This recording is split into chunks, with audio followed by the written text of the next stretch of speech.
किसी ने प्रश्न किया है, गुरुजी, मोक्ष की प्राप्ति कैसे होगी? इसके दो पहलू हैं। पहला तो आपको मोक्ष चाहिए क्यों, और दूसरा, मोक्ष जो है यह सतत चलने वाला क्रम है।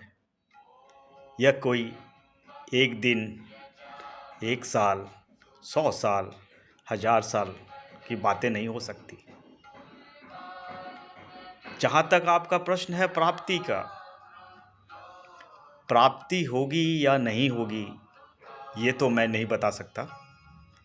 प्राप्ति के मार्ग क्या हैं वह मैं ज़रूर वर्णन करने की कोशिश करूँगा।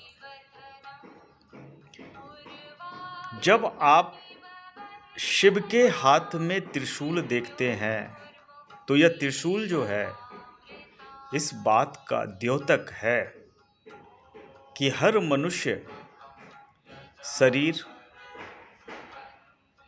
दिमाग और आत्मा का एक फ्यूजन है, निर्माण का बिंदु है। मनुष्य हमेशा से ही अपने जो सेंसेस हैं, 5 सेंसेस हैं, उसके ऊपर ज़्यादा ध्यान देके जीवन का यापन करते हैं। जब आप उस सेंस को कंट्रोल कर लेते हैं, उसे हैप्पैज़र्ड नहीं होने देते हैं, और ये काम आपका मस्तिष्क करता है। जब आप इतने कंट्रोल करने के पोजीशन में हो जाते हैं अपने सेंसेस को, तो ब्रेन जो है वह अपने आप को एक इंटेलेक्ट लेवल पे ले जाता है। वह सोचने लग जाता है कि now I am the controlling factor,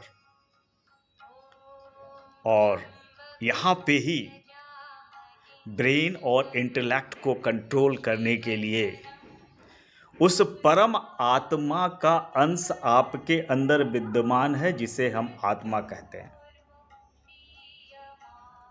यह आत्मा जो है आपके अंदर विद्यमान है।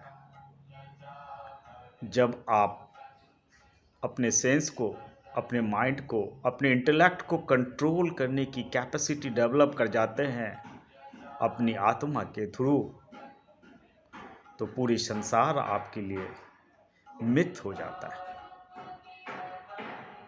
और आप इसे मिथक समझने लगते हैं, क्योंकि उस जागृति जो आपके अंदर आई है आत्मा के रूप में, परम आत्मा का अंश हैं आप, तब केवल आप उस परम आत्मा के लिए सोचते हैं जिसका आप अंश हैं।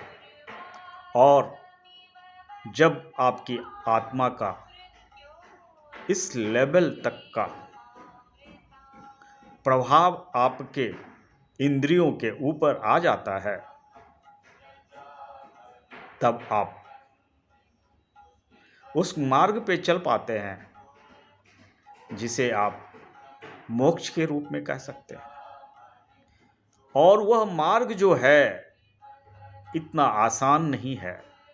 यहाँ पे आके ये खत्म नहीं होता। हर मनुष्य के जीवन में, हर सजीव प्राणी के जीवन में, जिसे हम कहते हैं कि स्वर्ग और नर्क एक स्थिति है हर मनुष्य के जीवन में। जब आप इससे ऊपर उड़ जाते हैं, स्वर्ग और नर्क से ऊपर उड़ जाते हैं, तब तीनों लोक के स्वामी जो हैं ब्रह्मा, विष्णु, महेश, उनके लोक में आप गमन करते हैं और वहाँ से आप किसी न किसी रूप में हर जीवित प्राणी की सहायता के लिए अपने आप को अर्पित कर लेते हैं। और वह अर्पण के बाद शायद ये हजारों लाखों वर्ष में हो,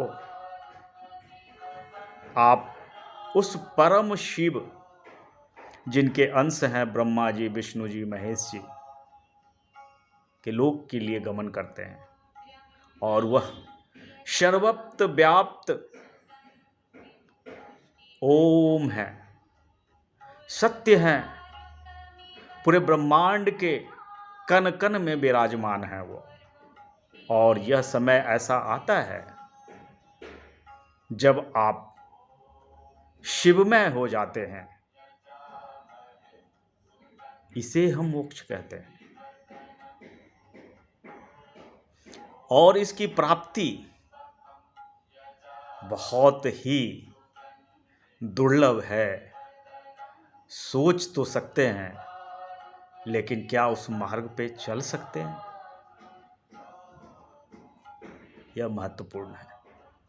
विद्यमान सब कुछ है इस धरती पे, लेकिन क्या हमारी सोच हमें उस मार्ग पे ले जाएगी?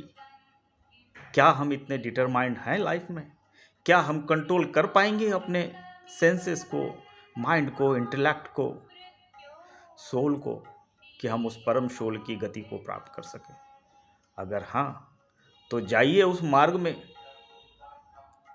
और प्राप्त कीजिए। इति शुभम।